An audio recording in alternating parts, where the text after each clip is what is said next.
হুকুম পালন করতেছে। আহলে সুন্নাত ওয়াল জামাতের সাথে সুন্নিদের সাথে গদির হুকুমের কোনো সম্পর্ক নাই। ইমাম হাশিমি রহমতুল্লাহ আলাইহি, শেরে বাংলা রহমতুল্লাহ আলাইহি গদির হুকুম পালন করেন নাই, মিলি শুরু করেছে। গদির হুকুম পালন করতেছে বড় ময়দানে, আবার এদিকে দাবি করতেছে আমরা আহলে সুন্নাত ওয়াল জামাত করতে নাই। ওই বড় বড় দরবারকে আমরা স্পষ্ট বলে জানিয়ে দিতে চাই, আপনারা তাদেরকে ত্যাজ্যপুত্র ঘোষণা করুন। গদির হুকুমের ঈদ যদি না মানো, ঈদে মিলাদুন নবী মানতে পারবে না। সবাই বলেন নাউজুবিল্লাহ। কোথায় ঈদে মিলাদুন? আলী রাদিয়াল্লাহু তাআলার বেলায়েতের মাকাম অনেক উপরে, আমরা ওনার বেলায়েতকেও স্বীকার করি।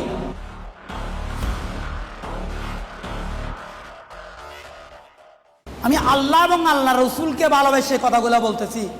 আমার গাড়ির উপর আমি শহীদ হয়ে যেতে পারি, আমার জান চলে যেতে পারে, হক কথা বলে যেতে পারবো। আমাদের ক্লাসমেট জামিয়া ইউকে বারবার ডেকে এনে এনে ক্লাস করাতে হয়তো, ফর্ম ফিল আপ করাতে 4 জন পাঠাতে হয়েছিল। নাম ধরবো না, নাম ধরে কথা বলাটা আমার উদ্দেশ্য না। ও আবার আপনার আহলে বাইতকে ভালোবাসতেছে, সাহাবায়ে কেরামের মধ্যে একটু করে বিদ্বেষ পোষণ করতেছে, গদির হুকুম পালন করতেছে। আহলে সুন্নাত ওয়াল জামাতের সাথে সুন্নিদের সাথে গদির হুকুমের কোনো সম্পর্ক নাই। ইমাম হাশিমি রহমতুল্লাহ আলাইহি, শেরে বাংলা রহমতুল্লাহ আলাইহি গদির হুকুম পালন করেন নাই। শেরে বাংলা রহমতুল্লাহ আলাইহি যদি বর্তমান যুগে বেঁচে থাকতো, ইমাম হাশিমি যদি বর্তমান যুগে বেঁচে থাকতো, তাদের গাড় একটা একটা ফেলে দিত। এই আহলে সুন্নাত ওয়াল জামাতকে নিয়ে সিনমিনি চলতেছে, কতগুলা দল হয়ে গেল। এ বলতেছে এদিক দিয়ে আমি মহাসচিব, এদিক দিয়ে আরেকজন গিয়ে বলতেছে আমি।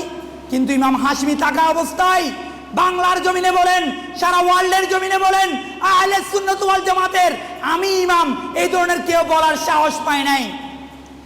ইমাম হাশিমি, ইমাম শেরে বাংলা পৃথিবী থেকে বিদায় নেওয়ার পর, জালালউদ্দিন আল কাদেরী রহমতুল্লাহ আলাইহি পৃথিবী থেকে বিদায় নেওয়ার পর, উবাইদুল হক রহমতুল্লাহ আলাইহি পৃথিবী থেকে বিদায় নেওয়ার পর, এই আমাদের আহলে সুন্নাত ওয়াল জামাতের মধ্যে সিনিমিনি শুরু করেছে। গদির হুকুম পালন করতেছে বড় ময়দানে, আবার এদিকে দাবি করতেছে আমরা আহলে সুন্নাত ওয়াল জামাত। অথচ স্পষ্ট প্রমাণ আমাদের আজকে আমাদের আহলে সুন্নাত ওয়াল জামাতের চেয়ারম্যান আলহাজ কাজী মোহাম্মদ উস্তাদুল উলামা মঈনুদ্দিন আশরাফী স্পষ্ট বলেছেন, কতগুলা দরবারের শাহজাদারা এগুলা চিনিমিনি খেলতেছে, তাদের সাথে আমাদের কোনো সম্পর্ক নাই। ওই বড় বড় দরবারকে আমরা স্পষ্ট বলে জানিয়ে দিতে চাই, আপনারা তাদেরকে ত্যাজ্যপুত্র ঘোষণা করুন, না হলে ওরা আহলে সুন্নাত ওয়াল জামাত নামটা মুখ দিয়ে আনতে পারবে না। তারা এগুলো যদি পালন করে, তারা মুখ দিয়ে এগুলো আনতে পারবে না। আমাদের বুকের মধ্যে আহলে বাইতের জন্য ভালোবাসা রয়েছে। এই নয় যে গদির হুকুম পালন করলে আহলে বাইতের ভালোবাসা থাকবে না, সেটা না। এটা একটা হাদিস শরীফ, এটা আমরা মেনে নিয়েছি।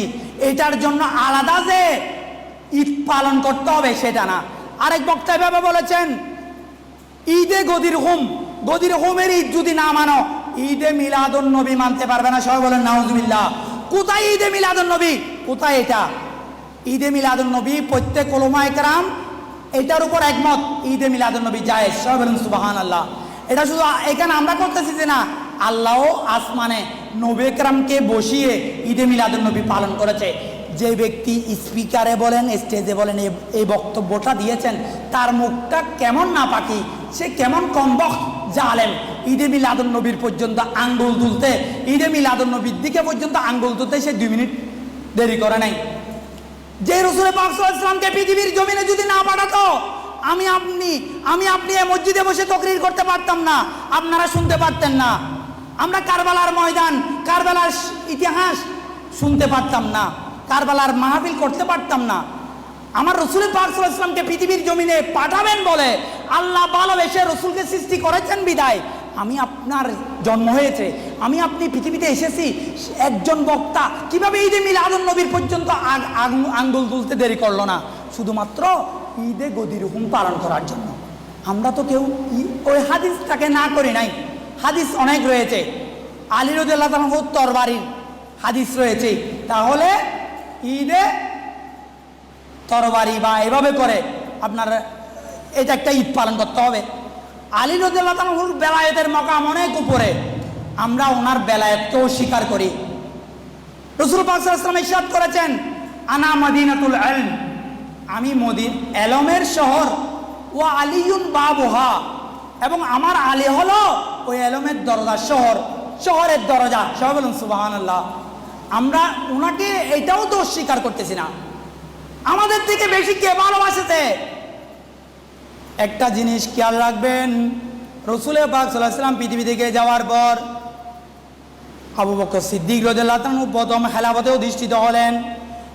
আবু বকর সিদ্দিক রাদিয়াল্লাহু তাআলা পৃথিবী থেকে পর্দা করার পর হযরত ওমর রাদিয়াল্লাহু তাআলা খেলাফতে অধিষ্ঠিত হলেন।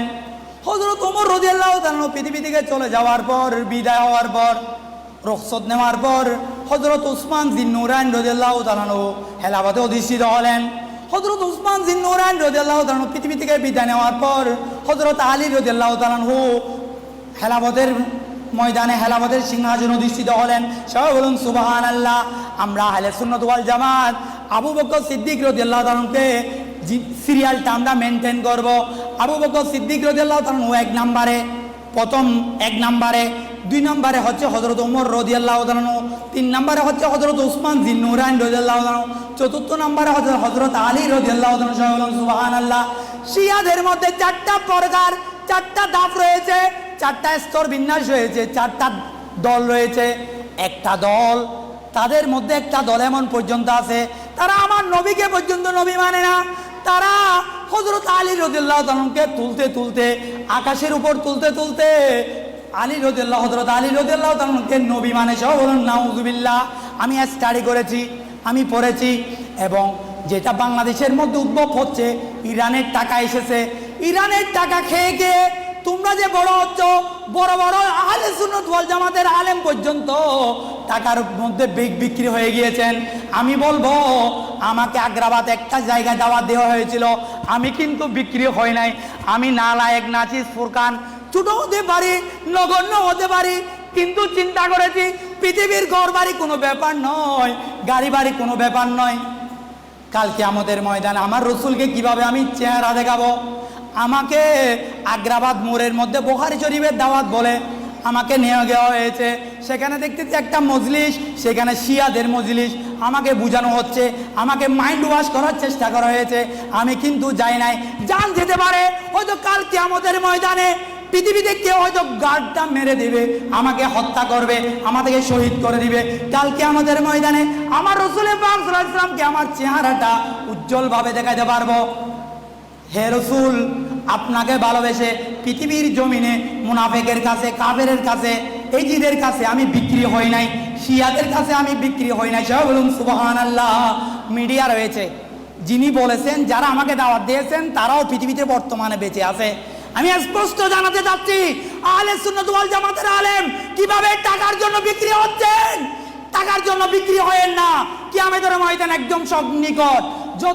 কতগুলা কিয়ামতের ময়দানের আলামত, অনেক কিছু দেখা যাচ্ছে।